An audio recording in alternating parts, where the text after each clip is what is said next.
You hear it all the time, right? The world is being completely remade by artificial intelligence. We see record investment, absolutely incredible new capabilities, and this constant promise of a massive economic boom. But here's the thing. If AI is so revolutionary, why can't we see it in the actual economic data? Okay, let's really get into this. So the story kicks off with this just staggering number. Projections say that AI is going to unlock about $4.4 trillion in extra productivity every single year. I mean, that figure is so huge, it's already reshaped stock markets. It's driven this torrent of money into data centers and advanced chips. This is the promise. This is the hype. This is the very core of the AI story we're being told.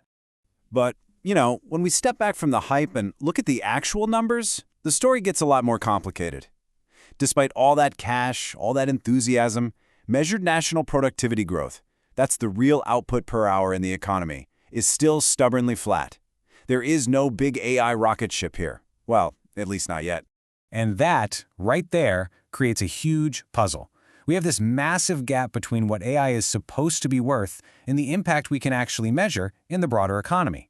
So, is the hype just wrong? Or is there something much more complex happening right under the surface? That is the mystery we are going to investigate today. So, to get to the bottom of this, we're going to follow the clues. First, we'll need to break down what productivity even means. Then we'll look at the difference between what happens inside one company versus the whole economy. We'll follow the money, see where it's really going, check history for other big technologies, and then finally, we'll try to piece it all together. All right, so our investigation starts by getting our terms straight, because this word productivity, it gets thrown around constantly in the AI conversation. But it turns out it's not just one single thing. And understanding the different types, well, that's the key to cracking this whole case. Okay, first up, we've got labor productivity. This is the one most of us probably think of. It's pretty simple. Are we getting more stuff done for every hour we put in? If a team of 10 used to make 100 widgets an hour, and now with some new AI tools they're making 120, boom, their labor productivity just went up. Easy enough. Next is something called total factor productivity, or TFP. Now this one's a little more abstract, but it's the one economists get really excited about. TFP measures the growth that you can't explain just by adding more people or buying more machines. It's like the magic ingredient, the pure, raw innovation that makes the whole system better. And this is exactly where a truly revolutionary technology should be making its biggest mark. And finally, there's corporate margins. And this is a really crucial distinction because this is not the same as the other two. See, a company can boost its profitability, its margins, by using AI to cut costs, say by reducing its workforce, but do it without producing a single extra thing. The company gets more profitable, for sure, but the overall economic pie, it hasn't grown at all.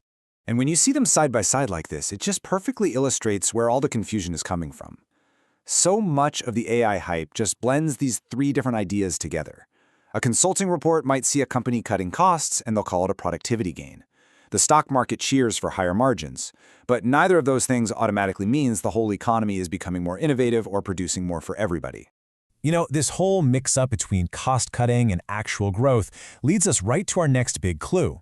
This critical difference between what happens inside a single company and what's happening across the entire economy. And as we're about to see, those are often two very, very different stories. So on one hand, you have micro-efficiency. Think of this as one company using AI to do the exact same amount of work but with fewer people. It's all about cutting costs. But on the other hand, you have macro growth, and that's about the entire economy expanding, creating totally new goods, new services, and new demand. So let's just walk through how this actually plays out. A company brings in AI to automate some routine tasks. Because of that, they can maybe reduce their headcount or just slow down hiring, which cuts their labor costs. This makes the company more profitable, their earnings look great, and investors reward them with a higher stock price. But wait, notice what hasn't happened. The total amount of stuff being produced in the economy might not have budged one bit. That efficiency gain just stayed trapped inside the firm. Which brings us to the next, and maybe the most important question in this whole investigation. If the gains from all this micro-efficiency aren't necessarily creating more economic output for everyone, where is all that money actually going? Okay, in economic terms, AI mostly acts as what they call a capital-augmenting technology. Now, that's a bit of a mouthful, but all it really means is that it makes our capital, our computers, our software, our machines, smarter and way more capable. And this allows companies to swap out that computational capital for human labor in more and more tasks. So what happens when you substitute capital for labor? Well, the money from that efficiency, it starts to flow in a different direction. Instead of going into more wages or creating new jobs, what we call labor income, the savings flow to the owners of the capital as higher profits.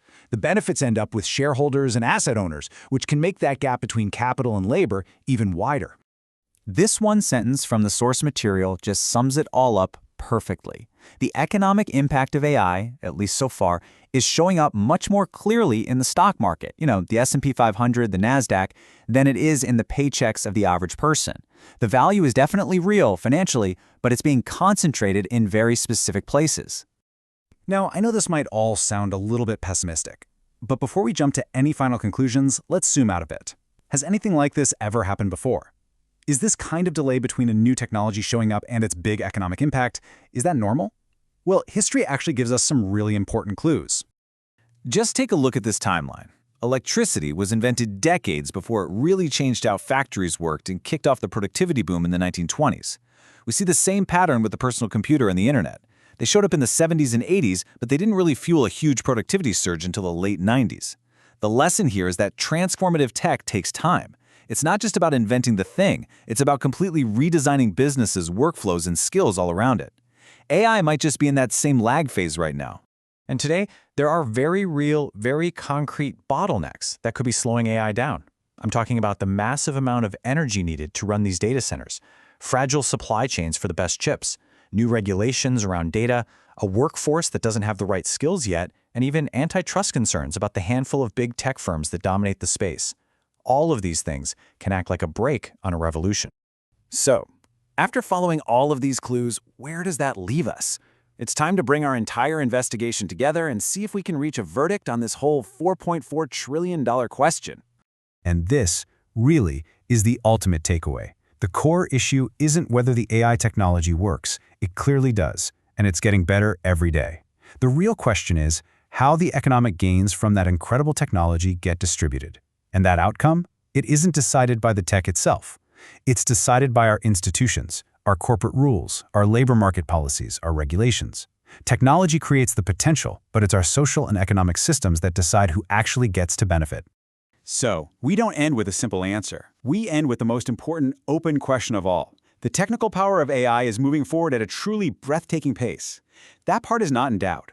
But whether that technological marvel translates into broad, shared prosperity for everyone, or if it just becomes another tool for concentrating wealth, well, that is the defining economic challenge of our time. And the answer is still being written.